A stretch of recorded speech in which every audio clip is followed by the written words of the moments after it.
Hello there, and welcome to the Sleepy Nature Channel. Did you know that the sound of rain falling on leaves actually changes the chemistry of your brain within minutes? Not metaphorically, literally. The neurons that carry worry begin to quiet, like a fire slowly running out of wood. Birdsong at dawn lowers the same stress hormones that keep you awake at 3 a.m. The ocean does not just sound peaceful, it pulls your nervous system into a slower, older rhythm, one your body has always known. Tonight, we are going to walk gently through the science and the magic of why nature sounds do what nothing else quite can. So, take a slow breath in and let it go. Let your shoulders drop, let your jaw soften. You do not need to do anything right now. Just listen. Just rest. The world outside can wait. This moment is entirely yours. There is a sound you have heard 1,000 times without ever being told its name. It is the sound of wind moving through the upper branches of a tall forest, a wide, soft rushing, like the world itself is exhaling. Scientists who study how the brain responds to sound have a word for this kind of noise. They call it broadband sound. But you do not need the word to feel what it does. When you hear it, something in you settles. Something old and wise inside you recognizes it and says, "This is safe. This is good. You can rest now." The human brain has been listening to nature for almost all of its existence.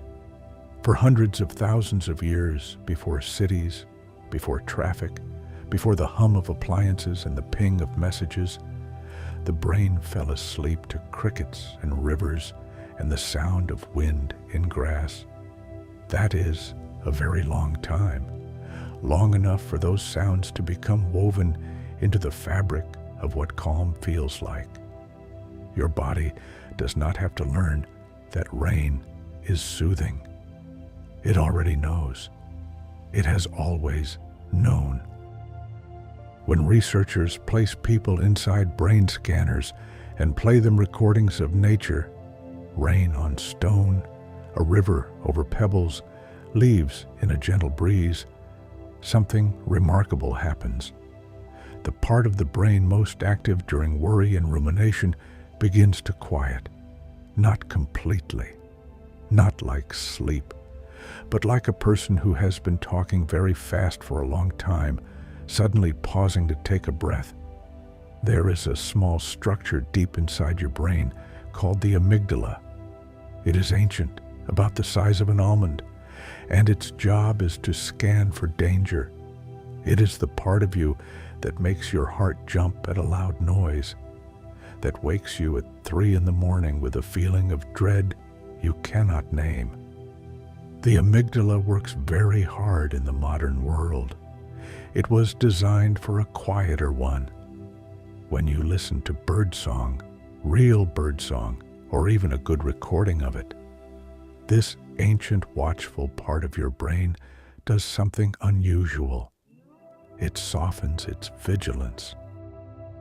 Birds, your oldest instincts know, only sing when it is safe. When anything threatening is near, birds go silent. So, the sound of birds singing is, at the deepest level, a signal that has been reliable for millions of years. No danger, the birds are singing, you can breathe. The blackbird is one of the finest singers in the natural world. It begins before dawn, sometimes as early as 4 a.m, claiming its territory with a song so rich and so varied that each individual bird has its own repertoire, its own particular phrases, its own style. If you have ever woken early and heard a single blackbird singing in the dark, you know how completely it can fill a silence, how it makes the quiet feel inhabited rather than empty. Rain has its own particular kind of medicine. When it falls steadily, not in a storm, just an ordinary, gentle, persistent rain. It produces something called pink noise. Pink noise is a specific pattern of sound in which lower frequencies are slightly richer than higher ones, creating a balance that the human ear finds extraordinarily restful. It is the same pattern found in the rustling of leaves, in the sound of a flowing stream. The brain does not have to work to process it, it simply receives it. In sleep research, pink noise has been shown to increase the proportion of deep, restorative sleep, the stage in which the brain consolidates memories, clears metabolic waste, and repairs itself.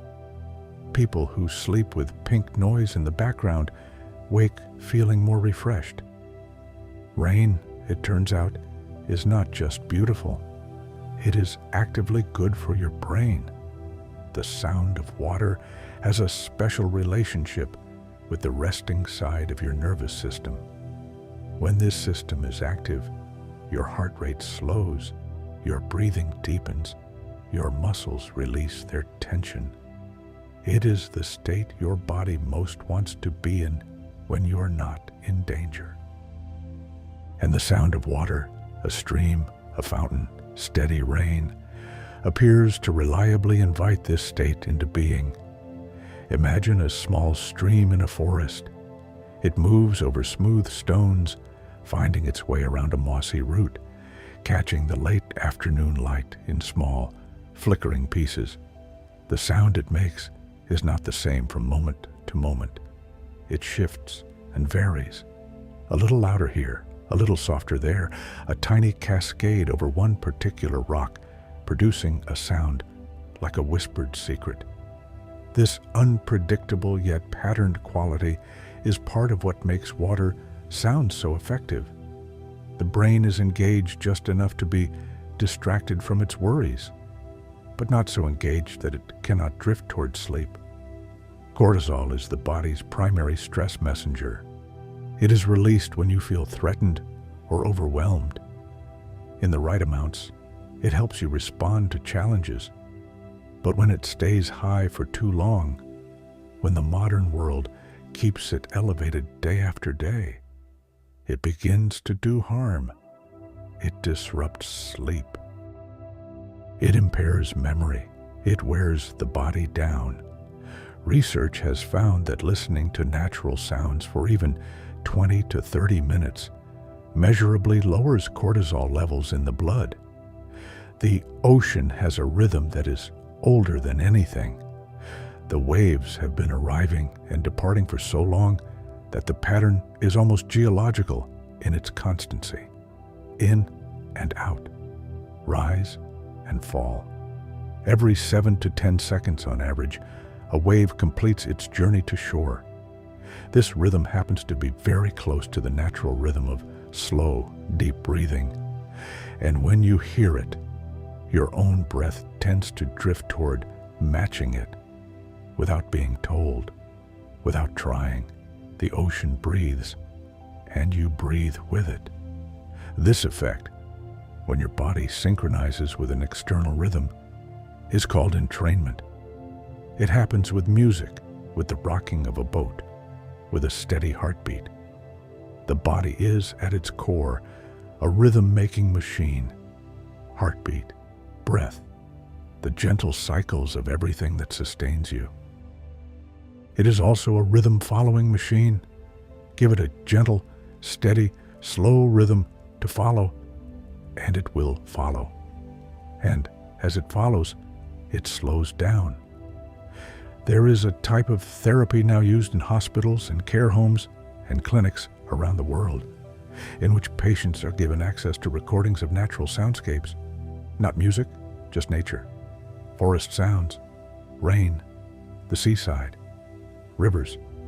The results have been consistently gentle and consistently positive. Patients report less restlessness, better sleep. The effect is modest, never miraculous. But modest and reliable is exactly what most healing looks like. The song of the robin is one of the first sounds of morning in temperate forests. It is a liquid, variable, almost conversational sound, a series of phrases strung together with brief pauses, as if the bird is thinking between sentences. In Britain, robins sing through the winter, and even at night in urban areas where artificial light confuses their rhythms. To hear a robin singing in the cold dark is one of those small gifts the world occasionally offers without warning. Leaves in wind create a sound that researchers compare to white noise, but with more texture. Each leaf is a slightly different shape, oriented at a slightly different angle, vibrating at its own frequency. The combined sound of a tree in the wind is therefore extraordinarily complex. Thousands of tiny individual sounds blending into a whole that is always changing, always slightly different from the moment before. The brain finds this complexity paradoxically restful. It is too rich to analyze, so the brain stops trying to analyze it. And in that stopping, there is peace. If you ever have the chance to sit beneath a large beech tree in a light summer wind and simply listen, you will know what this means. The sound is silvery and cool and constant. It falls over you like water. The whole tree is singing, and each leaf is a note, and together they make something that has no name, but that every person who has ever heard it recognizes immediately as beautiful. The nightingale is perhaps the most celebrated singer in the natural world. It sings at night, which is unusual among birds, and its song is of extraordinary complexity and power. It can produce over 1,000 different sound combinations. Each individual bird learns its phrases partly from older birds nearby, partly through its own improvisation. The result is a song that is both ancient and always new. Poets have written about it for 3,000 years, and every one of them has struggled to find words equal to the task. The sound of bees in a summer garden is one of the most contented sounds in nature. The low, steady hum of a hive at work creates an acoustic environment so reliably associated with warmth and safety that simply hearing it can produce a measurable, calming response. In folklore, bees have always been associated with order and sweetness, the ancient feeling and the modern measurement point in the same direction. There is a quality that good nature sounds share, a quality that researchers call a periodic complexity. It means that the sounds are complex but not random, patterned but not repetitive, familiar but never exactly the same twice. This is the opposite of most human-made sounds, which tend to be either relentlessly regular or chaotic and unpredictable. Nature lives in the space between, and that space is where the brain most easily finds its rest. If you feel yourself growing heavy right now, let that happen. Let your breath come slow and easy. If you want to leave a comment below telling us which nature sound is your favorite, rain, forest, ocean, birdsong, we would love to hear from you. This community of gentle listeners is one of the kindest places on the internet, and your presence here is always welcome. And if you have not already, do check out the playlist. There are many more evenings waiting for you there. The world outside is doing what it always does, turning slowly, growing dark. The birds have found their roosting places. The flowers have closed for the night. Somewhere, rain is falling on a forest, and the forest is grateful. And the sound it makes is exactly the sound your brain has always known as home. The forest floor at night is one of the quietest places on earth, and also, if you listen carefully, one of the busiest. The silence is not empty. It is full of small sounds so soft that you have to stop breathing for a moment to hear them. The faint creak of a tree settling its weight, the almost inaudible rustle of a mouse moving through dry leaves, the occasional drip of moisture from a high branch down through the layers of the canopy, falling from leaf to leaf until it reaches the ground, each impact a tiny, distinct percussion. When the ear is given very quiet, complex, natural sounds to attend to, the brain enters a state that researchers have likened to what meditators call focused relaxation. The attention narrows, but not in the sharp, tense way it narrows during problem solving, more like the way candlelight narrows a room, gathering the world gently closer. The muscles around the eyes soften, the jaw unclenches, the shoulders begin their slow descent. Sound travels differently in a forest than it does in open space. The trees absorb and scatter it. High frequencies, the sharp, bright sounds, are damped by the density of leaves and bark and undergrowth. What remains is a sound world richer in lower, warmer frequencies. This natural acoustic filtering is part of why standing inside a forest feels so different from standing at its edge. The forest has its own acoustic signature, and that signature communicates something to your nervous system that words can only gesture at. There is a word in Japanese for the practice of walking slowly through a forest and receiving what it offers. Shinrin-yoku, which is sometimes translated as forest bathing. The practice has been studied carefully for several decades now, and the evidence it has gathered is consistent and clear. Time spent in forests lowers heart rate, lowers cortisol, and improves mood. The sounds of the forest are only part of this, but the sounds matter. They are among the first things the body responds to. The cedar tree has one of the most beautiful aromatic profiles in the natural world. When you walk through a cedar forest, the air itself seems to have weight and texture, dense with the oil the trees release, soft and ancient smelling. The sounds of a cedar forest are equally distinctive. The bark of old cedars is deeply furrowed, and when the wind moves through them, each tree produces a resonance slightly different from its neighbors. The overall sound is something between a sigh and a low chord played on a very large instrument.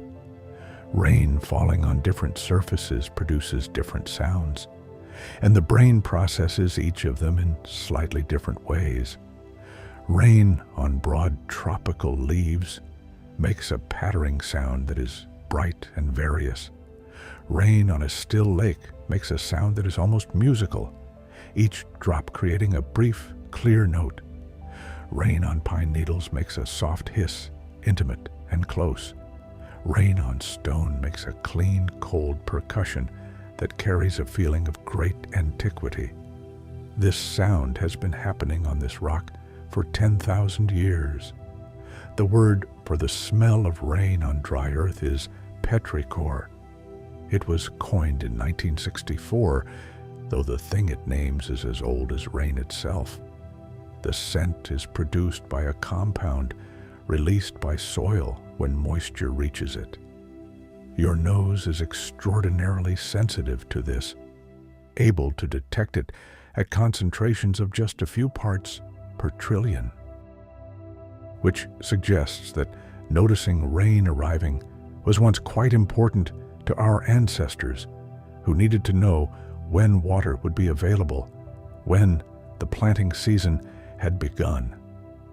The sound of a river changes completely, depending on where along its course you encounter it. High in the mountains, where it is young and fast, a river is all urgency and percussion. Lower down, where it has widened and slowed, the same river has become something else entirely. A broad, quiet, steady voice, full and calm, saying the same thing it has always been saying, in the same patient way. There is something in this that feels like wisdom. The river began in a hurry. It learned eventually to move without rushing. The loon is a bird of northern lakes, and its call is one of the most haunting and beautiful sounds in nature. It makes 4 distinct calls, and each serves a different purpose in its life. The wail is used between mated pairs to locate each other across a lake. When you hear it at dusk, echoing off the water and the surrounding trees, it creates a feeling that is difficult to describe, a kind of beautiful loneliness that is answered. The call goes out, the answer comes back across the darkening water. The wind has different names in different languages for its different moods. In some languages, there are words for the specific sound of wind through pines, for the sound of wind across open water, for the sound of wind in an empty building. English is less precise. We have wind and breeze and gust and gale, but the sounds themselves, those the body knows without needing a name. The body knows them the way it knows the smell of its own home, instantly, deeply, without having to think. Scientists who study auditory neuroscience have found that natural sounds activate a different pattern of brain processing than man-made sounds. When the brain hears traffic or machinery, it activates regions associated with vigilance and threat detection. When it hears natural sounds, it activates regions associated with memory, imagination, and the kind of open, receptive attention that takes years to cultivate deliberately. We are not learning something new when we hear the forest and feel better. We are remembering something very old. The reed warbler builds its nest wrapped around the stems of reed plants over the water, suspending it in a way that protects it from ground predators. The nest sways when the reeds sway, which they do constantly in the breeze that moves across open water. The bird sings from the reeds in a complex, chattering, rapidly changing sequence of phrases that sounds like several different birds singing at once. In the long summer evenings, the sound of a reed warbler over a marsh is one of the most quintessentially peaceful sounds in the English countryside. Water has a quality called coherence, a tendency in certain conditions to align its movements and become for a moment a single flowing thing. The sound of perfectly smooth laminar water is also perfectly smooth, a continuous, uninterrupted tone that is almost like the absence of sound. Small fountains designed to produce this kind of flow are used in meditation spaces and therapy rooms specifically for this quality. The sound of orderly water calms the mind that hears it. The pine forest in summer has a particular afternoon quality that is unlike anything else. The heat draws the resin toward the surface of the bark, releasing a fragrance that is clean and warm. The light comes down through the pine needles in long, slanted columns, and the needles themselves make a very soft, dry whispering when the breeze moves through them. Insects hum in the shade. The ground is deep in fallen needles, centuries of them, and the footsteps of anything walking there are almost silent. The whole forest seems to be resting in the heat. The ocean at its deepest points is full of sound. Blue whales sing in frequencies so low that they can travel hundreds of miles through the water. The songs can last for hours, even days. Individual whales have their own phrases, their own variations, and the songs change slowly over years across entire ocean populations, a kind of culture carried in sound rather than writing. When researchers first recorded these songs in the 1960s, they were thought to be geological sounds. It took years to understand what was actually happening. The largest animals on Earth singing to each other across entire ocean basins. The sound of morning in a temperate woodland changes from month to month. In early spring, when the first migrants arrive from their wintering grounds, the chorus grows almost daily as each new species adds its voice. By late May, the dawn chorus is at its peak, a wall of sound beginning an hour before sunrise. Blackbirds and thrushes begin first, in the deepest part of the dark. Robins join. Then chaffinches, warblers, great tits. By the time the sky begins to lighten, the sound is extraordinary, rich and full and layered, each voice distinct within the whole. The specific effect of birdsong on anxiety has been studied in several ways. In one study, people were placed in stressful situations and then exposed either to natural soundscapes with birdsong or to control conditions. Those who heard birdsong showed faster recovery. Heart rate, muscle tension, and other markers of stress moved in the direction of calm more quickly when birdsong was present. The birds were genuinely helping, not metaphorically, measurably actually. There is a feeling that comes over you in certain natural places, a sense of being very small, but not in a frightening way. More in the way that makes all the things you are worried about also become small, so that they are in proportion again. The ocean does this. So do mountains and old forests, and the night sky full of stars. Researchers call this feeling awe, and they have found that it is associated with a calming of the anxious, self-focused mind. Awe quiets the part of you that worries. It replaces it, briefly, with wonder. Cicadas are among the loudest insects on Earth, and yet the sound they make is not unpleasant. It is too natural for that. It is the sound of hot, dry summer afternoons in Mediterranean scrubland, in American forests. In the hills of Japan, where their emerging is considered a sign that summer has truly arrived. The sound has no aggression in it. It is just intensity, pure and vital and oddly peaceful. The whole warm world vibrating with being alive. You are already slower than you were when you started listening. Your breath has found a longer rhythm. Your thoughts are less insistent. If you are enjoying this journey, please do leave a like on the video. It helps this channel reach more tired, gentle listeners who need a quiet place to rest. And if you have a favorite natural sound, one that always brings you peace, please leave it in the comments. Every answer is welcome here. Let the sounds of the forest, the water, the wind, and the birds carry you now. You have nowhere to be, nothing to decide. The night is soft, and everything that needs rest is resting. Water and light are the two most ancient companions. They have been finding each other since before the earth had a breathable atmosphere.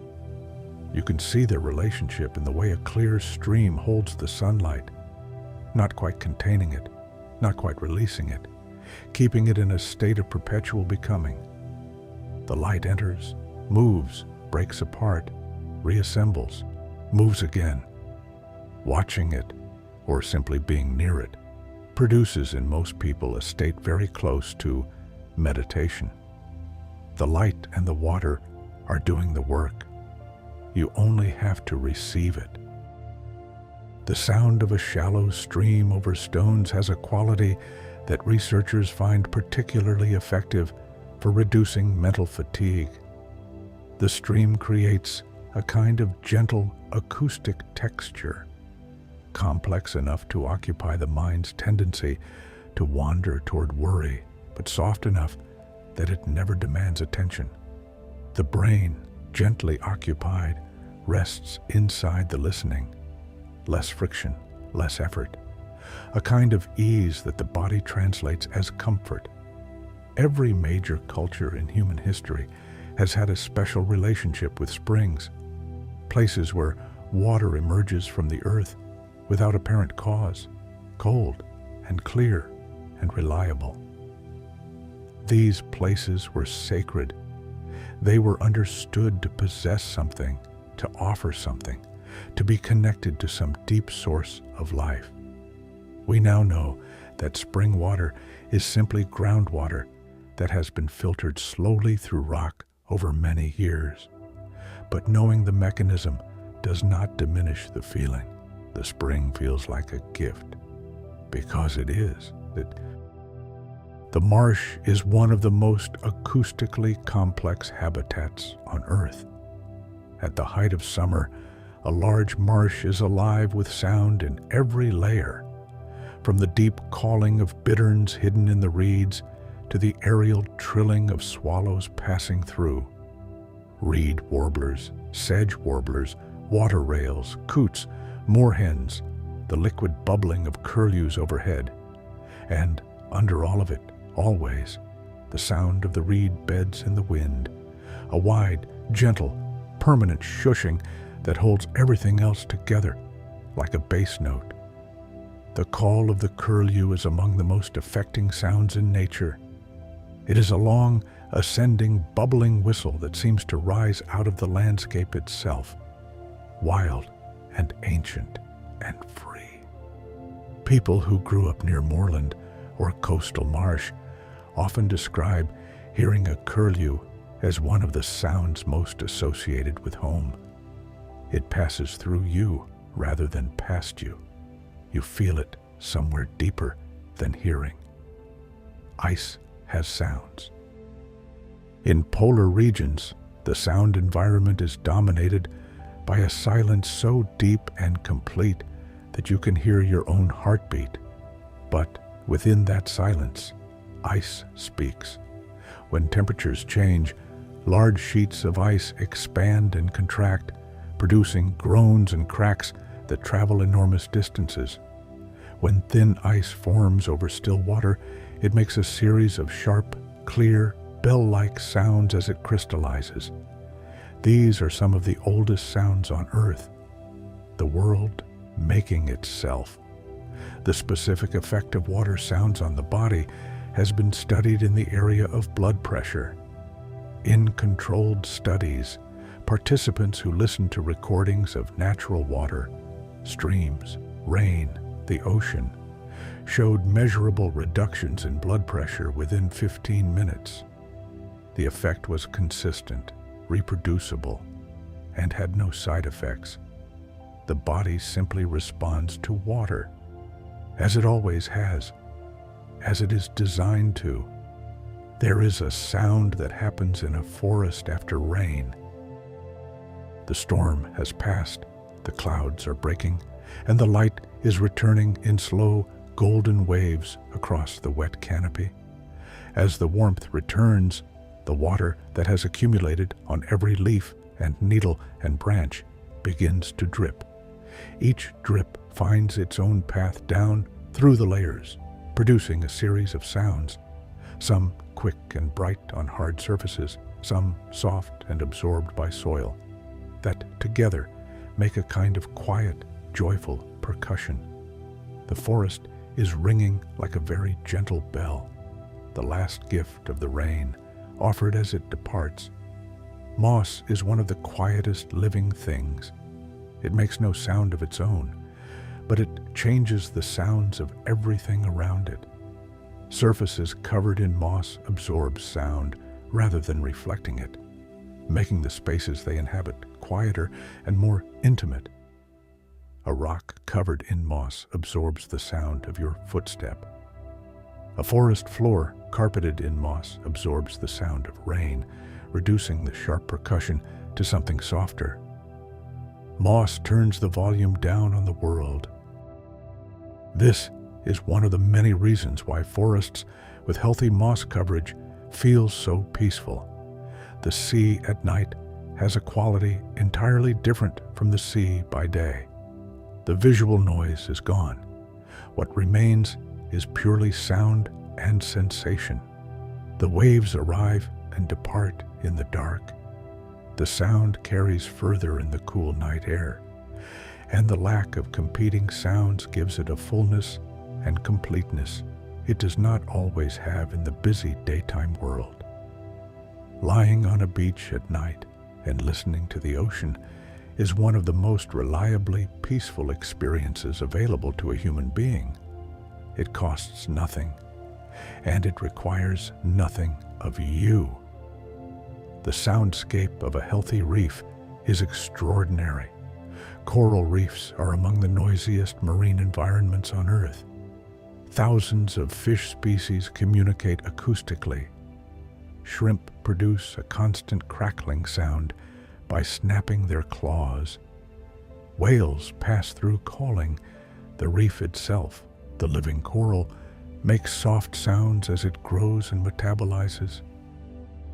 These recordings, made on reefs in their fullness, are among the most complex and beautiful acoustic environments ever captured. The Fibonacci sequence, the series of numbers in which each number is the sum of the two before it, appears throughout nature in patterns that have fascinated mathematicians and artists for centuries. It appears in the spiral of a shell, the arrangement of seeds in a sunflower, the branching of trees. It is as if nature has a preferred mathematical language, and this language tends toward spirals, toward branching, toward a particular beauty. The sound of wind in a tree that has grown according to these principles, which is every tree, carries within it the echo of this deep order. Rain on a tin roof has a sound that generations of people in warm, humid climates have grown up sleeping to. It is brighter and more percussive than rain on earth or vegetation, but with a complexity and variation that prevents it from becoming monotonous. In tropical countries, the sound of rain on metal roofing is as intimate and domestic as any sound there is. It means home and safety and the permission to stop moving. It means the evening is given back. You may rest now. The rain is handling everything. The goldfinch is one of the most brilliantly colored birds in the temperate world, a small creature of red and gold and black and white that feeds on the seeds of thistles and teasels. Its call is a liquid, tinkling sound that has given it the nickname charm in Old English. A group of goldfinches is called a charm, and the name is perfect. When a small flock rises from a thistlehead, their combined calling makes a sound like small bells being shaken very gently. It is one of those sounds that stops whatever you're thinking and returns you, just for a moment, to pure sensation. The practice of sound therapy is ancient. For thousands of years, cultures around the world have used sound, singing bowls, chanting, drumming, as tools for healing and restoration. Modern sound therapy often incorporates natural recordings, and the reasoning is both scientific and intuitive. The body knows these sounds. It does not have to learn to relax to them. The relaxation is built in, waiting to be activated by the right acoustic signal. You are not learning something new when you listen to rain and feel better. You are remembering something very old. The sound of the wind across a mountain meadow is one of the most open sounds in nature. There are no trees to compress and channel it, no walls to reflect it. It comes from everywhere at once, a wide, clean, continuous sound that seems to belong to the whole sky rather than any particular direction. The wind on the mountain sounds like freedom, like space, like something that has been traveling a very long time. Frogs are the sound engineers of ponds and wetlands. In spring and summer evenings, the combined voices of dozens or hundreds of frogs calling from a marsh produce one of nature's most complex and hypnotic soundscapes. The calls are repetitive, patterned, but never exactly the same. The chorus shifts and ebbs and surges in ways that seem almost orchestrated. In cultures around the world, the sound of frogs at night is the sound of a summer evening in its most complete, most itself form. It is the sound of a place that is alive and glad of it. Sleeping in nature, camping under trees, or beside a river or near the ocean changes the pattern of sleep in measurable ways. Research has found that people who sleep in natural environments show a shift in their rhythms, with sleep and waking closer to the rhythms of sunrise and sunset. Their deep sleep increases. Their sense of well-being on waking is higher.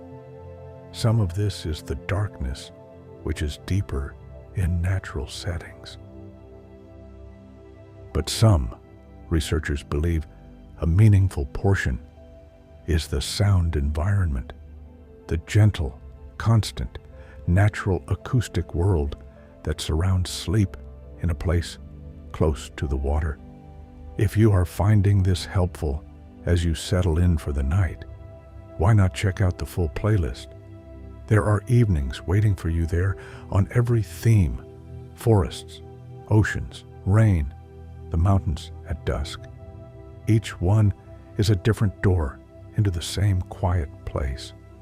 We keep adding new stories, and every one of them is made with care for exactly this moment, exactly this kind of stillness. The night is fully here now. The stars, if there are stars where you are doing what they always do, burning at inconceivable distances, silent and steady, each one a sun for some other sky. The forest is breathing. The water is moving. The sounds of the living world are carrying you gently toward the rest you need. The dawn chorus begins in darkness. This is important to understand. The birds do not wait for light. They begin while the sky is still deeply, fully dark, perhaps an hour or more before any light appears on the eastern horizon. The first birds to sing are often the ones with the largest eyes: robins, blackbirds, song thrushes. Their visual system is adapted for low-light conditions, and they can see well enough to be active before smaller-eyed species can. But the darkness also matters acoustically.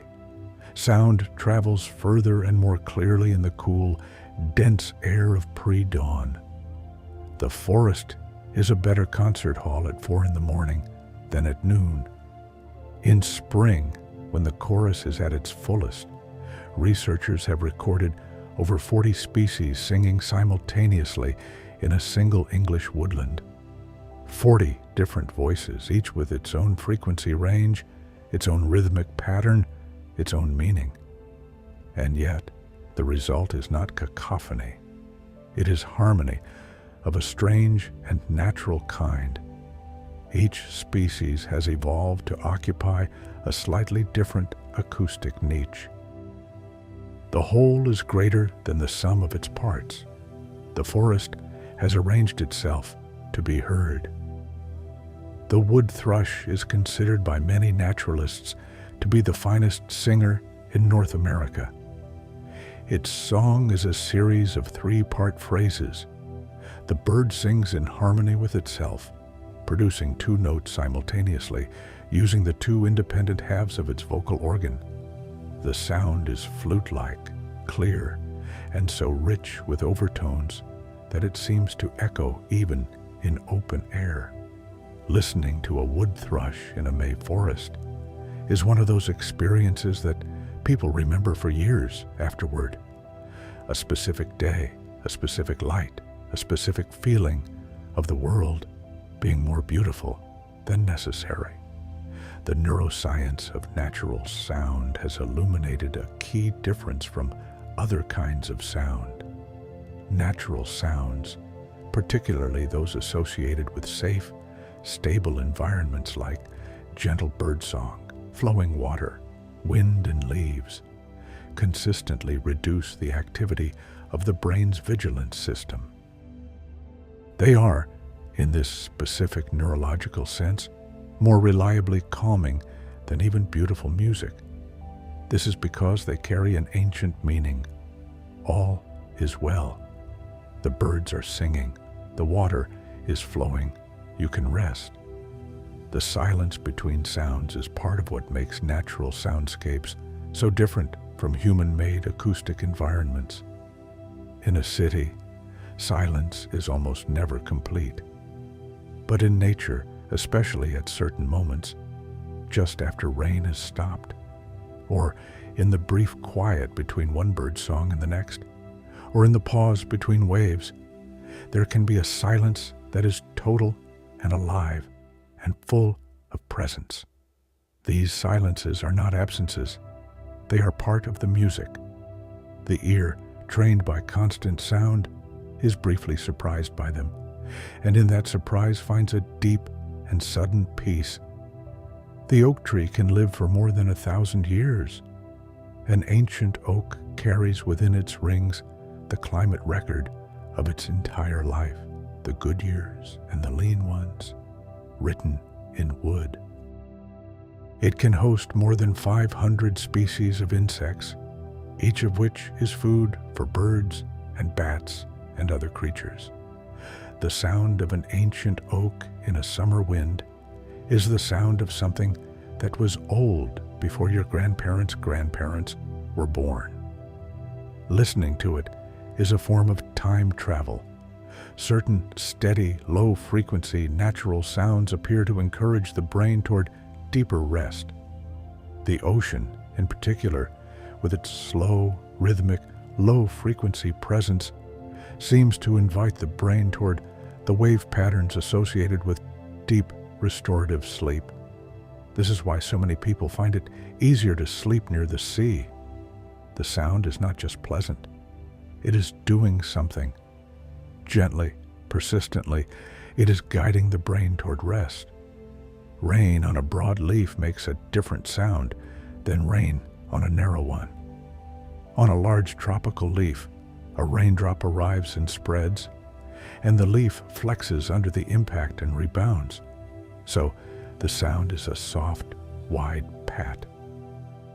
On a fine conifer needle, the drop arrives at a point and runs immediately, making a briefer, sharper sound. On a bamboo leaf, which is papery and dry, rain makes a crackling sound that is almost percussive. A forest in rain is playing an instrument made of everything it has ever grown, and every part of it contributes a slightly different voice to the whole. The concept of soundscape ecology is a young science that studies the acoustic dimension of ecosystems. It has its own vocabulary. Geophony is the name for sounds made by non-biological forces: wind, rain, waves, thunder. Biophony is the name for sounds made by living organisms. The sounds of a healthy ecosystem tell you about its health. Silence, where there should be song, is a signal worth attending to. The nightjar is one of the strangest and most magical of birds. It flies at dusk and dawn, catching moths on the wing with a wide, gaping mouth. Its plumage is so intricately patterned with browns and grays and blacks that it is almost impossible to see when resting on a branch. Its call is unique, a sustained, mechanical-sounding churring that can go on for minutes without interruption. A sound unlike any other bird, filling the summer dusk with something that sounds ancient and entirely right for the dim, warm, insect-filled evening air. Water has 3 speeds in a river: fast, medium, and slow. The fast sections make the most dramatic sounds but can be tiring to the ear over long periods. The slow sections make very little sound. The water moves in silence. But the medium sections, the wide, steady flows over gravel, make the sound that humans find most reliably restful. It is neither too exciting nor too still. It has continuity without monotony. The body finds its rest there. The song sparrow of North America has developed dozens of distinct regional dialects over its range. Birds in one valley sing slightly differently from birds in the next. Young males learn the local dialect from their fathers and neighbors, but each individual also introduces small variations, so the dialects evolve slowly over generations. This is culture in the most fundamental sense, learned behavior passed down and modified across time. The song you hear from a song sparrow is a piece of a living tradition, carried forward by small beings who do not know they are doing it. The smell and sound of the ocean together are more powerful than either alone. When you are standing at the water's edge and the wind is coming in off the sea, you receive both at once: the low, continuous sound of the waves and the dense, mineral, complex salt smell of the water. Together, they create an immersive experience that is difficult for any other environment to match. The combination activates multiple sensory pathways simultaneously, and the unified signal they send is unambiguous. You are at the edge of the oldest thing. Breathe. You are safe. You are home. The aspen forest has a quality that is unique. Aspens spread through root sprouts as well as seeds, meaning that a grove of aspens may all be genetically identical, a single organism occupying a large area. In autumn, when the leaves turn, the entire grove turns at once, becoming a single curtain of gold. And the sound of aspens in the wind is unlike any other tree. The leaves create a constant, shimmering, tinkling rustle that is sometimes described as the tree applauding. When the breeze drops, the silence that follows has a particular quality, a sudden, complete stillness that feels like a held breath. Whale song is transmitted through the ocean at frequencies that can travel thousands of miles. The ocean is a communication medium of planetary scale, and the whales have been using it that way for millions of years. When you listen to whale song, the slow, descending, enormously deep tones, you are hearing a communication that has been taking place in these waters for longer than our species has existed. The ocean carries their voices. It always has. The light of the moon on water produces a sensation, in a manner of speaking. The silver path it throws across a still lake seems to ring or to hum, even though it does not. This is a kind of gentle synesthesia. The extraordinary visual spectacle of moonlit water activates the brain's expectation of a corresponding sound. And in the absence of any sound at all, the silence seems to vibrate. Those who have camped beside a still mountain lake on a full moon night often describe it this way: the quiet seemed to have a texture. The world, in that moment, was more itself than it usually is. If you are drifting now, that is exactly right. You are doing everything perfectly. Just breathe and let the sounds of water and wind and the old world carry you. If you want to share this video with someone who needs a quiet night, please do. It costs nothing and might mean a great deal to someone who is tired, And if you are new here, the playlist is the best place to begin. Each story is its own quiet world. The night is full and soft and safe. The water is finding its way through the dark. The birds are at rest in their roosting places, feathers fluffed, eyes closed, waiting for the first imperceptible lightening of the sky that will tell them it is time to begin again. You are part of this. You have always been part of this. The world is resting, and you may rest with it. The stone at the bottom of a river has been there, possibly, for 10,000 years. It arrived when the glacier retreated and left its load behind. Since then, it has been moved slowly by every flood, nudged a little downstream, turned a little, smoothed a little more. Each decade, it is fractionally different from the decade before. Its surface, which looks solid and permanent, is being rewritten continuously by the water above it, and the process is so slow that it is invisible to a human lifetime, but real. The river is patient. The stone is patient. Together, they are making something that has no name, just shape. The acoustic environment of a river has been studied in interesting ways. Researchers have found that fish use sound to navigate, to find mates, to detect what is around them. Some species of fish produce sounds, grunts, clicks, whistles, to communicate. The river is not silent to the creatures who live within it. It is full of information, a three-dimensional acoustic space in which every sound carries meaning. From outside the water, we hear only the surface of this. What is happening below is something else entirely. The concept of restorative environments was developed by psychologists Rachel and Stephen Kaplan in the 1980s. They were interested in why certain environments, and particularly natural environments, reliably reduced mental fatigue, improved concentration, and elevated mood. Their attention restoration theory proposed that natural environments engage what they called soft fascination, a gentle, effortless interest that occupies the mind without demanding directed concentration. Natural sounds were a key component of this. The mind can rest inside soft fascination. It cannot rest inside the hard fascination of a problem to be solved.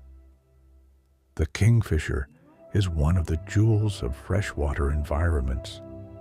It is a small bird, barely larger than a sparrow, but its plumage is so intensely colored, electric blue above, orange below, that it seems almost to generate its own light. It hunts from a perch above the water, watching with eyes that can compensate for the refractive distortion of light entering water. Its call is a sharp, piercing whistle that it makes in flight, and the brief, bright flash of blue and orange it leaves behind it as it passes is one of those gifts that a river gives you without warning on an ordinary afternoon when you were not expecting anything remarkable. The particular quality of green, the green of leaves in sunlight, especially in spring before the chlorophyll has fully matured, is a color that appears to have specific psychological effects.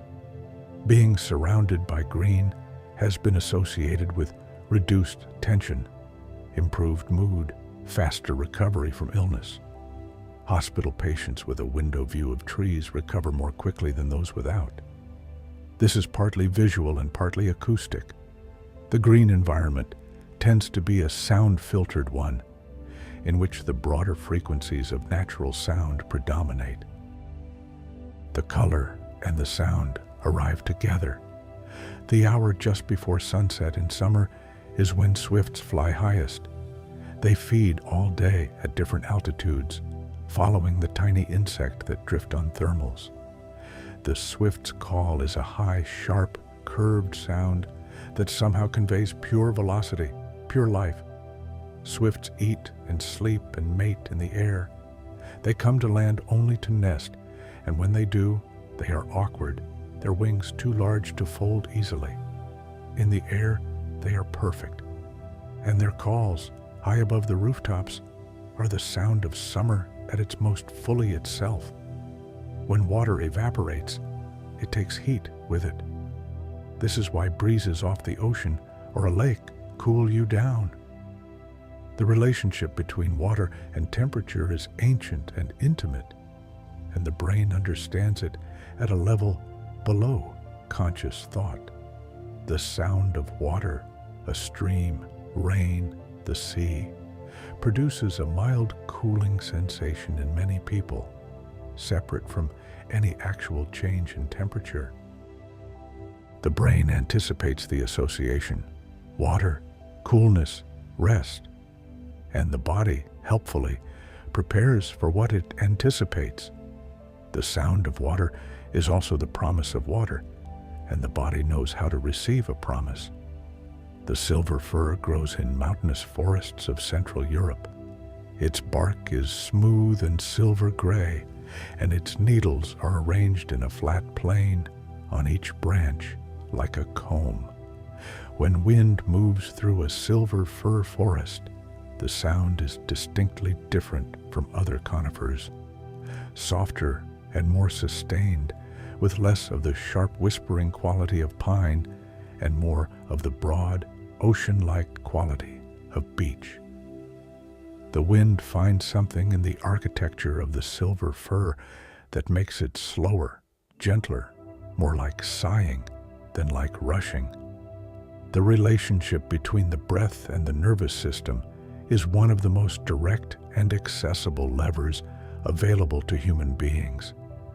The breath is the only major physiological function that is both automatic and controllable. When you change the breath, the nervous system follows. The long nerve that runs from the brain stem through the heart and diaphragm and into the abdominal organs is stimulated by the act of slow, deep breathing. When this nerve is stimulated, the resting side of the nervous system activates, and the body moves toward rest. This is the mechanism behind the calming effect of natural sounds that naturally slow the breath: the ocean, the steady rain, the slow river. The sound of wind across the mouth of a bottle produces a tone, a soft, breathy note created by the vibration of the air column inside. The wind whistling through gaps in rock, or across the opening of a cave, or through the hollow spaces in a pile of boulders, produces the same kind of sound at a larger scale. Mountains and cliffs and rocky shores are full of these natural instruments, created by the interaction of moving air with hollow or resonant spaces. Walking through a rocky landscape in a wind is walking through a music that has no composer and no score and no plan. The otter is one of the most joyful animals. It plays, genuinely plays, not as a form of hunting practice, but for the apparent pleasure of it. Otters slide down muddy banks into rivers repeatedly. They play with objects. They seem to enjoy the sensory richness of water in a way that goes beyond the utilitarian. The sound of an otter in a river is a sound of happiness, splashing, and a soft chirping call that the animals use with their family members, and the sound of the water being joyfully disrupted by a creature that is exactly where it belongs. Petals absorb sound, like moss, like heavy fabric, like deep grass. Flower petals create spaces that are acoustically quieter than their surroundings. A meadow in full bloom is therefore, acoustically as well as visually, a place of great softness. The sound of the meadow, insects, a light breeze, the occasional bird, is received by the ear already filtered through layers of petal and leaf, already gentled.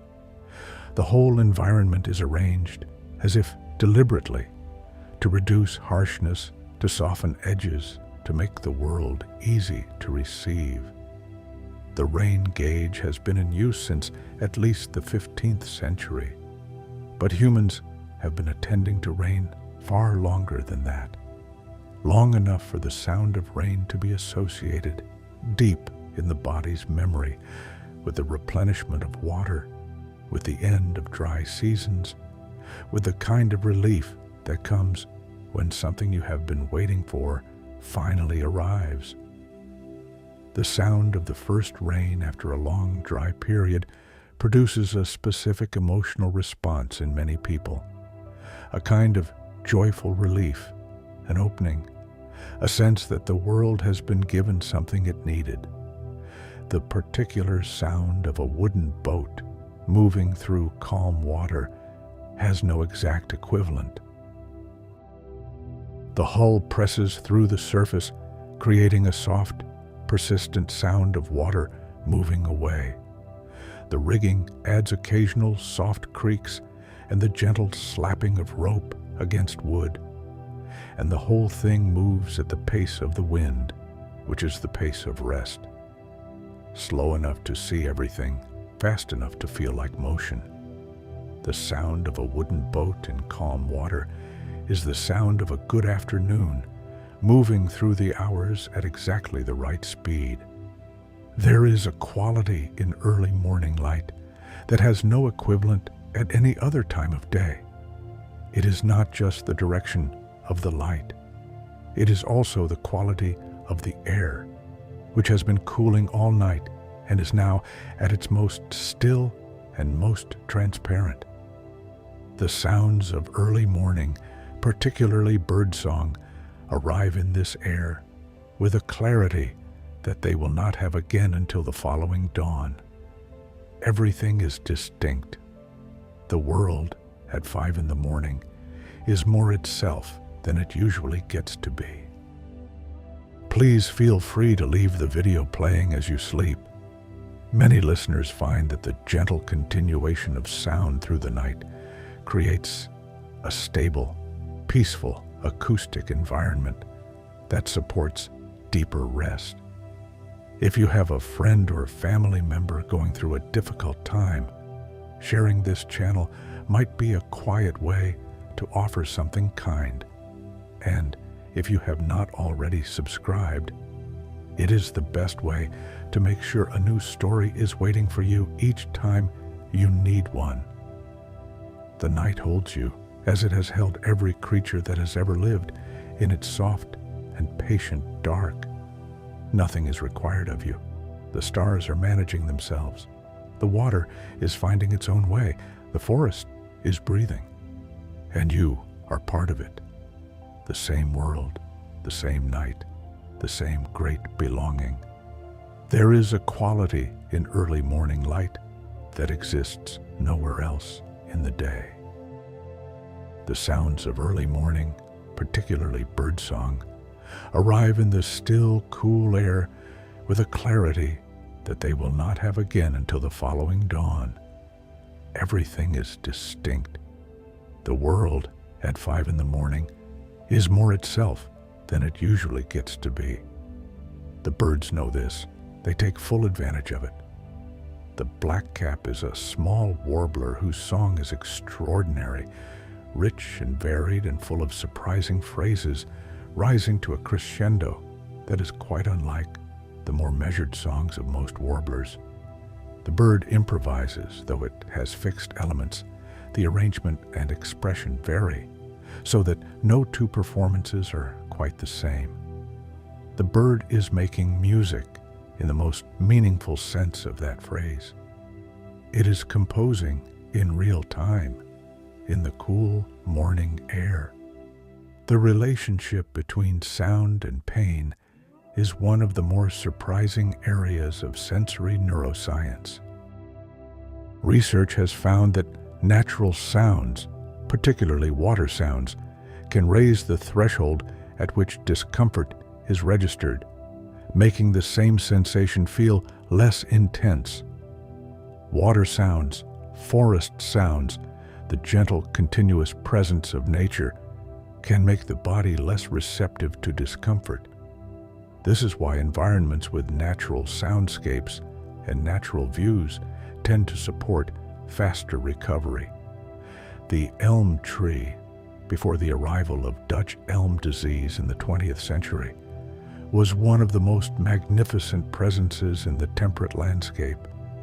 Old elms could reach 40 meters, their canopy spreading in a great vault of interlocking branches that could be heard from a distance in a wind. Most of those trees are gone now, but in some protected areas, resistant strains are being carefully cultivated. The hope, patient and slow as the tree itself, is that one day the great elms will return, and with them their particular voice in the wind. The specific frequency range of birdsong overlaps significantly with the frequency range to which human hearing is most sensitive. This is not a coincidence. Human hearing evolved in environments full of birdsong, and the sensitivity of our auditory system reflects the sounds that mattered most over thousands of generations. We are particularly good at hearing birds, and birds have, over millions of years, evolved to be easy to hear. The two groups have been listening to each other for an extremely long time, and in that listening, something has been calibrated. The sound of bees changes throughout the day. Early in the morning, when the hive is just beginning its activity, the hum is low and sleepy. As the day warms and the activity increases, the pitch rises and the sound fills out into the steady, rich, golden drone that fills summer gardens at noon. As evening falls and the foragers return for the last time, the hive's sound softens again toward something that is almost musical, a gradual return to quiet. The whole day, the hive has been telling you what time it is. A still lake on a windless morning has a surface that is, to the naked eye, completely flat, but it is not. The surface is in constant microscopic motion, tiny movements created by thermal variations. These produce a sound so faint that it is at the very limit of audibility, a sound just at the edge of silence, which is the most peaceful kind of sound there is. Sitting beside a still lake at dawn, you might not consciously hear this, but your listening at its deepest level is receiving it, and what it receives says stillness, safety, peace. The common swift has the longest migration of any bird that breeds in Europe. It arrives in May from wintering grounds in Africa and departs again in August, spending a bare 3 months of the year on land. For the remaining 9 months, it is airborne. It is entirely capable of sleeping in flight, using a technique in which one hemisphere of the brain sleeps while the other remains alert enough to maintain flight. The life of the swift is one long continuous movement through the sky. It is, in its way, the freest life imaginable. The relationship between rhythm and relaxation is fundamental to human physiology. When we are in the presence of a regular slow rhythm, a heartbeat, a rocking motion, a steady drumbeat, our own physiological rhythms tend to synchronize with it. This process, called entrainment, operates on heart rate, breathing, and brainwave frequency. The ocean's waves, arriving every 7 to 10 seconds, produce a rhythm that is well within the range of slow, deep breathing. The waves are, in this sense, a pacemaker, a gentle, persistent suggestion to the body's own rhythmic systems to slow down. The fox at night is mostly silent. It can make a remarkable range of sounds, but for most of the night, it moves without sound, its padded feet finding their way through gardens and fields and hedgerows as quietly as smoke. If you have a garden, there may have been foxes in it last night while you were sleeping, visiting the same roots they visit every night, their eyes catching whatever light there is. Their silent presence in the darkness is one of the many quiet things happening in the world while humans sleep. Very old people often describe their sleep as lighter, more dream-filled, more connected to the acoustic environment around them. Sounds that a younger person would sleep through wake them gently. They hear the night differently, and many of them report that this lighter, more permeable sleep has its own pleasures, that waking at 3 a.m. to hear rain and then drifting back toward sleep is not a burden, but a gift, a reminder that the night is not empty. The rain is there. The world is there, going on without requiring anything of you. The larch is one of the few deciduous conifers. In autumn, its needles turn a warm gold before they fall, and in winter, the bare branches have a delicate tracery against the sky. In spring, the new needles emerge in soft brushes of the palest green, and the larch in spring morning light is one of the most delicate sights in any forest. Its sound is distinctive too. The needles, short and soft, produce a whispering quality in the wind that is gentler than pine and more varied than spruce. The larch speaks quietly, and what it says is specific to the season. The phenomenon known as forest bathing has begun to be used therapeutically in Japan, where it is sometimes offered as a response to chronic tension. Patients are sent into forests for structured periods of quiet immersion. They are not asked to hike or exercise.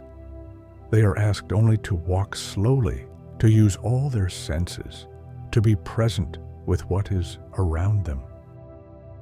The acoustic dimension of this experience, the birdsong, the wind, the distant water, is considered an essential part of the practice, not a background to it.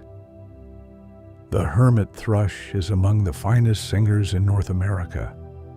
Its song is delivered in a series of phrases on different pitches, each phrase a complex spiral of overtones, each one different from the last, but all clearly related, variations on a theme that the bird itself is generating moment by moment in the forest. The hermit thrush's song is like a series of questions, each phrase ascending at the end, as if waiting for an answer that the forest gives back in silence. The stone plover is a bird of stony, open country. It is cryptically colored in shades of brown and cream that make it almost invisible against bare ground. Its call is a drawn-out, mournful whistle that carries far across open landscapes on still evenings. Wherever there are stones and open skies, the stone plover's call is the sound of the land itself, speaking in a whistle. The particular sound of a piano in an otherwise silent house carries a specific emotional quality. But what is worth noting is how a piano's sound decays. The note begins and then diminishes, returning to silence. This decay is part of the piano's expressive power. The silence after a note is as much a part of the music as the note itself. Natural sounds share this quality. The call of a bird decays. The sound of a stone entering water decays. The world is full of sounds that make their point and then release you back into quiet. Thank you for being here quietly while the world winds down. If tonight's story has been a companion to you, please consider leaving a like or a comment. It means a great deal, and it helps other tired people find their way here. The playlist is full of nights like this one, each one its own particular quiet. Close your eyes if they want to close. The night is soft. The world is breathing. You are in it, and it is holding you, and nothing is required of you now but rest. The ocean floor is the most unexplored place on Earth. The deepest places are inhabited by creatures so adapted to their world that they cannot survive anywhere else. Some of them carry their own light in a world where no light from the surface can reach.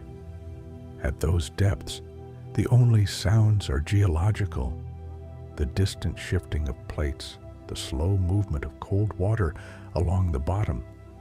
The sound of the ocean at its deepest is the sound of the Earth's machinery operating on geological timescales, patient as stone. But closer to the surface, the ocean is alive with sound. The snapping shrimp produce a constant crackling, like countless small pieces being crumpled. Fish drum and grunt and whistle. Cetaceans sing and click and call.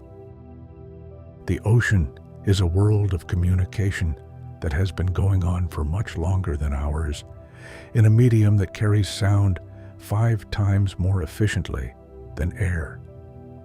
The sound of dolphins in open water has been shown in multiple studies to produce calming responses in humans, perhaps because of their strong associations with well-being and play and freedom, perhaps because they belong to a creature that the human mind consistently associates with safety and joy. The sound of dolphins is the sound of something that has never been our enemy in a world that has. The concept of psychoacoustics, the study of how sound is perceived, has illuminated many aspects of why natural sounds affect us differently. One of the most interesting findings is that the brain's response to sound is shaped not just by physical properties, but by what the brain has learned to expect the sound to mean. A sound associated with safety produces safety responses.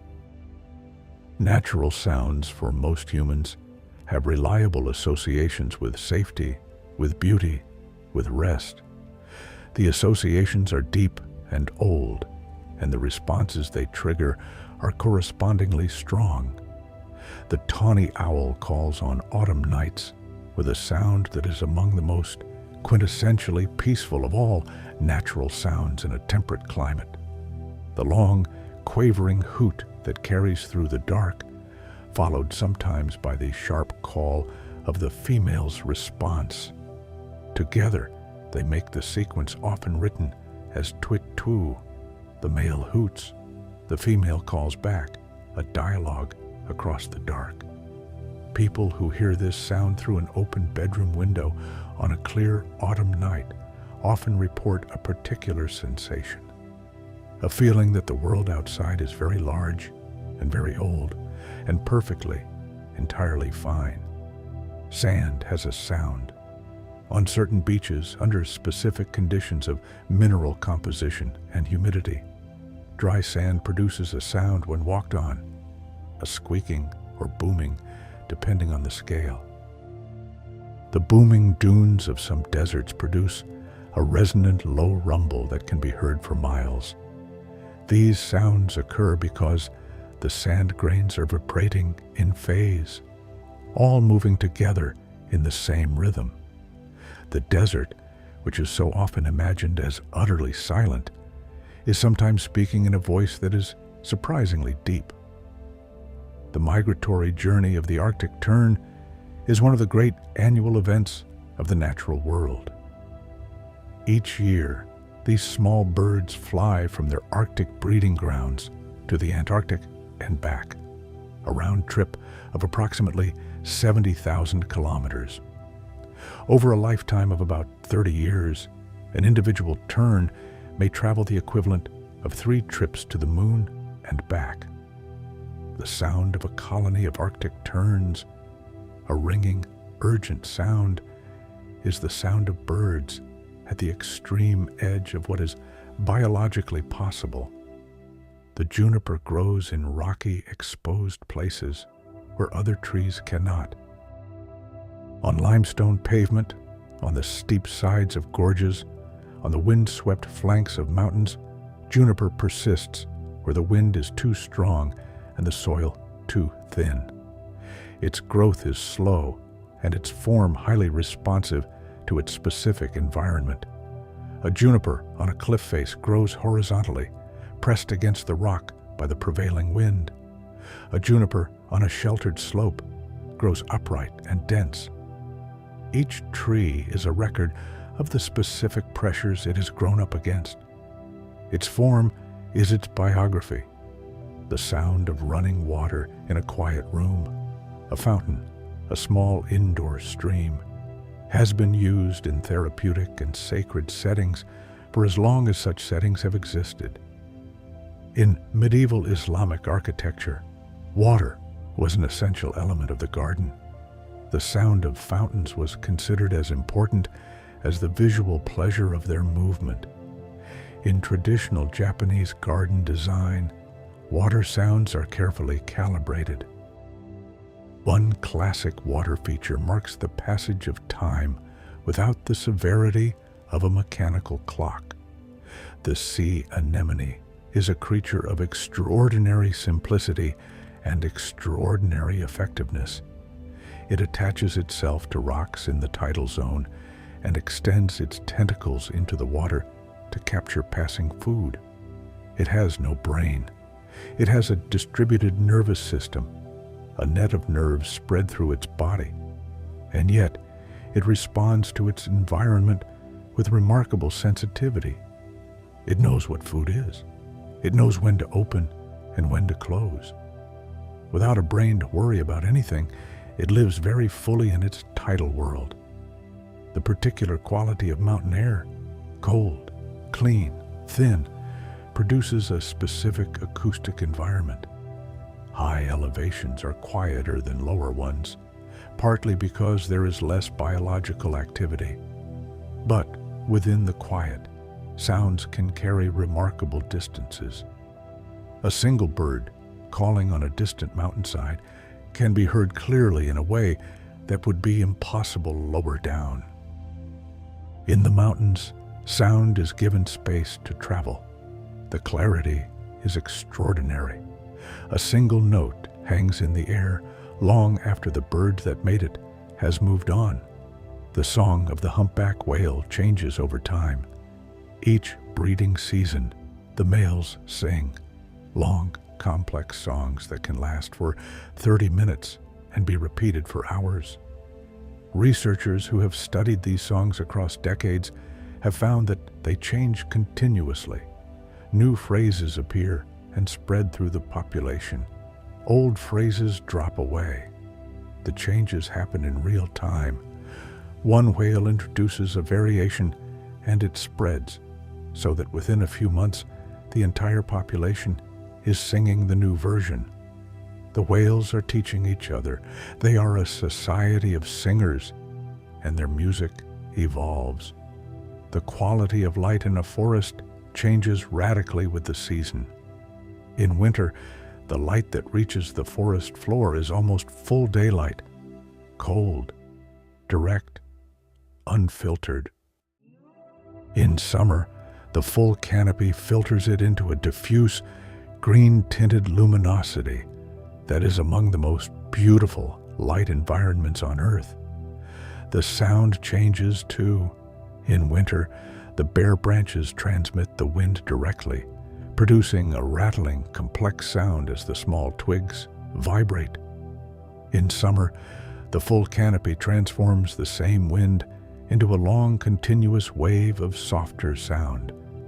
The practice of deep listening with full attention, without interpretation, without trying to identify or categorize what you are hearing, is a meditative practice applied to both music and natural sound. When you simply receive sound without filtering it through language, something changes. The analytical naming functions recede, and something older and more direct comes forward. You hear not a robin, but a robin singing, which is a completely different experience. Deep listening is a form of waking up to what has always been there. The specific quality of afternoon light in late summer, the long golden slanted light of August or September afternoons, has a name in photography: the golden hour.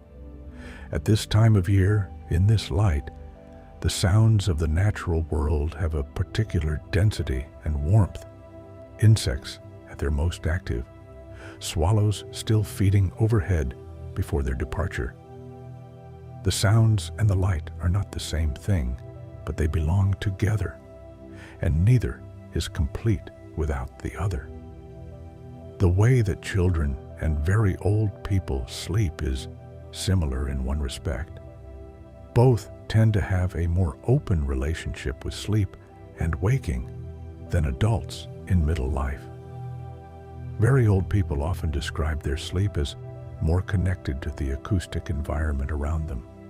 They hear the night differently, and many of them report that this lighter sleep has its own pleasures, that waking at 3 a.m. to hear rain and then drifting back towards sleep is not a burden, but a kind of gift. Thank you for listening so carefully, for letting the evening carry you. If you are watching this on YouTube, please take a moment to check out the Sleepy Nature playlist. There are hours and hours of stories like this one waiting for you, each exploring a different part of the natural world. And if this is your first time here, welcome. You found the right place. Let everything go. The sounds of the world are enough. You do not need to do anything with them. Just receive them, like water receiving light. The night will do the rest. There is a phenomenon that occurs in the hours around 3 or 4 in the morning, a particular quality of silence that is different from the silence of any other time. The city sounds have mostly ceased. The birds have not yet begun. The wind is often at its most still. And in this interval, the world seems to hold its breath, a suspension between the end of one day and the beginning of another. Within this silence, small sounds become enormous. The drip of a tap heard through an open window, the settling of a building as the temperature drops, the rare car on a distant road. And sometimes, in places with enough natural cover, the soft, high calling of owls, or the brief, sharp alarm call of a blackbird, disturbed in its roosting, subsiding immediately back into quiet. These sounds, heard in the deepest hours of the night, have a quality unlike sounds heard during the day. They seem realer, more present. The relationship between forest and memory is documented across cultures and across individual lives. Many people describe forests as the environments in which memories from childhood feel most accessible. The smell of leaf mold and bark, the particular quality of filtered light, the sounds of birds and wind seem to unlock something that other environments do not. Being in a forest, or even hearing forest sounds, can make the past feel closer and the self feel more continuous, and the sense of belonging feel more complete. The Japanese concept of ema, which is sometimes translated as negative space or interval or pause, is fundamental to traditional Japanese aesthetics. It applies to music, architecture, gardens, poetry, and to the experience of natural environments. Ma is not absence, but presence. The presence of the pause, the presence of the space between things. A Japanese garden is designed so that the silence between the sound of water and the next sound of water is as carefully considered as the sounds themselves. The quiet between the bird calls is as much a part of the soundscape as the calls. The capercaillie is the largest member of the grouse family, a turkey-sized bird of ancient Caledonian pine forest. The male's display call, the lecking song it performs in spring, is one of the strangest sounds in European wildlife. It begins with a rapid clicking that accelerates into a sound like a wine bottle being uncorked, followed by grinding noises, and then a deep, resonant gurgling that seems to come from the forest floor itself. While producing this sound, the male enters a brief sensory suspension. So entirely absorbed is he in the act of singing. It is a total commitment to sound, a complete surrender to it. The Amazon basin contains the greatest acoustic complexity of any environment on Earth. Research has found that the acoustic structure of the Amazon at dawn and dusk is organized in ways that are mathematically similar to music, with patterns of tension and resolution, density and space, frequency layering and rhythmic structure. The forest is playing a symphony that took millions of years to compose, and every creature in it has a part. The sea on a calm day has a smell that is easy to identify and difficult to describe. It is the smell of salt and the complex chemical signatures of the organisms that inhabit the water. This smell carries ecological information. It tells you where the life is. Your nose, evolved over millions of years of coastal living, still understands something of this. The smell of the sea is the smell of abundance. The snowfall creates one of the rarest acoustic phenomena in temperate climates. True, complete silence. Snow absorbs sound with extraordinary efficiency. Its porous structure is ideal for trapping and dissipating acoustic energy. A fresh snowfall can reduce environmental noise levels by 10 decibels or more. People who have experienced a heavy snowfall in a rural area describe the silence as one of the most peaceful things they have ever known. A world that has been padded, wrapped, tucked in. The dragonfly has been flying for 325 million years. The earliest dragonfly fossils show creatures almost identical to modern ones.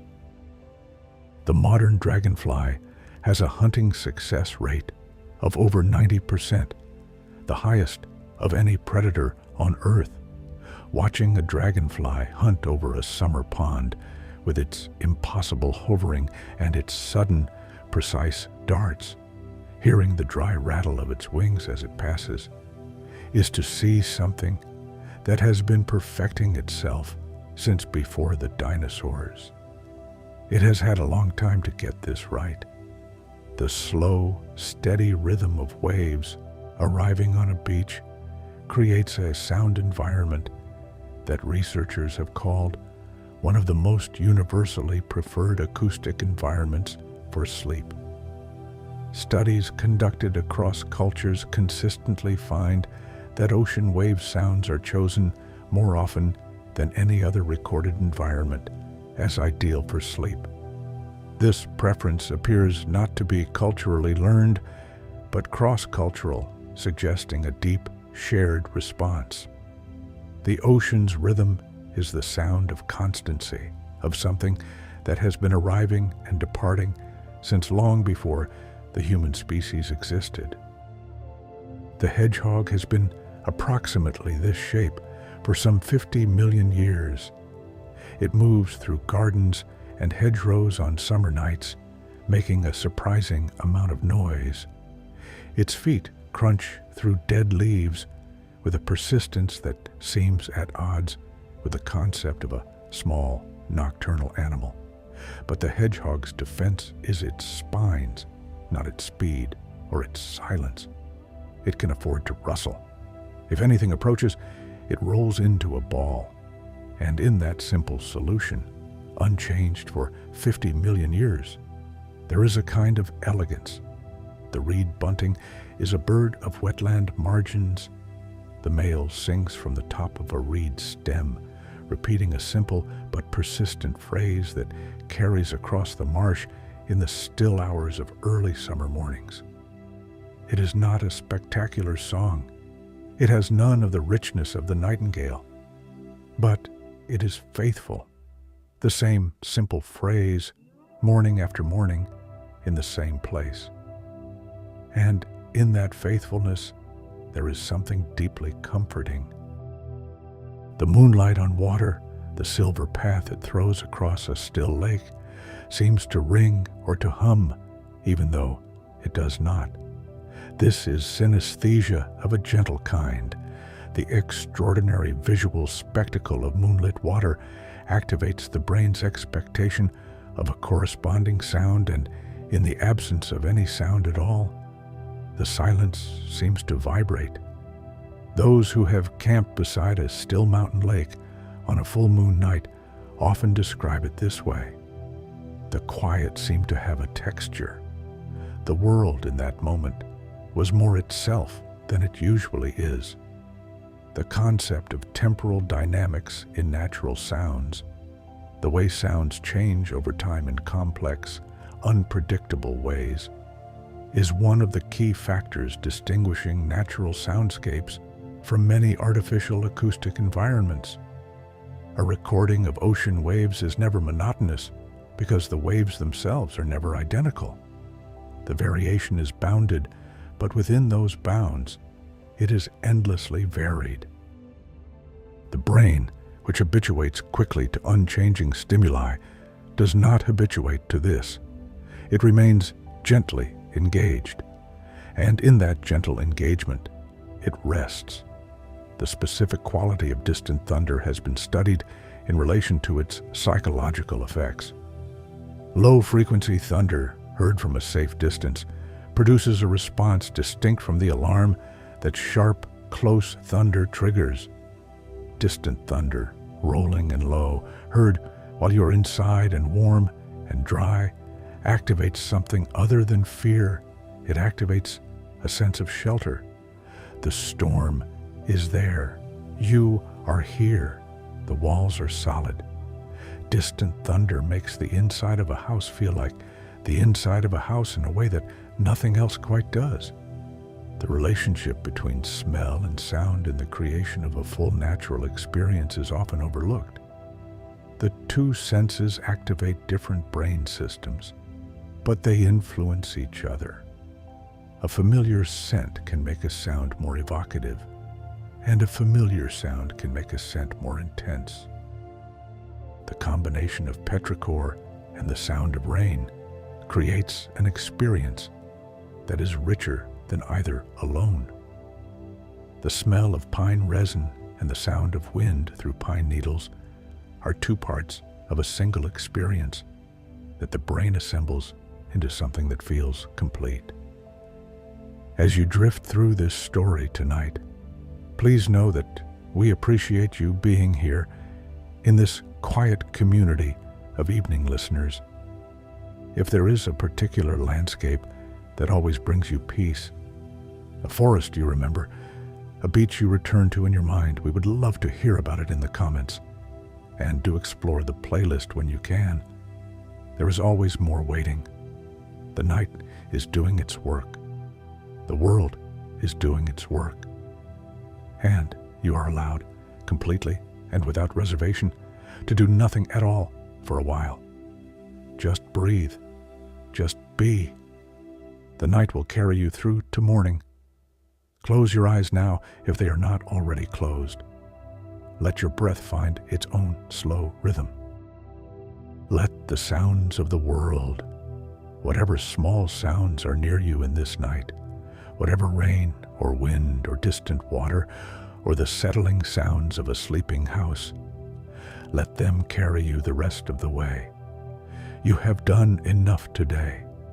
The world will be there in the morning, patient and full of birds, and the light will be new, and the day will begin again without effort. But that is morning, this is now, and now is only rest. Good night.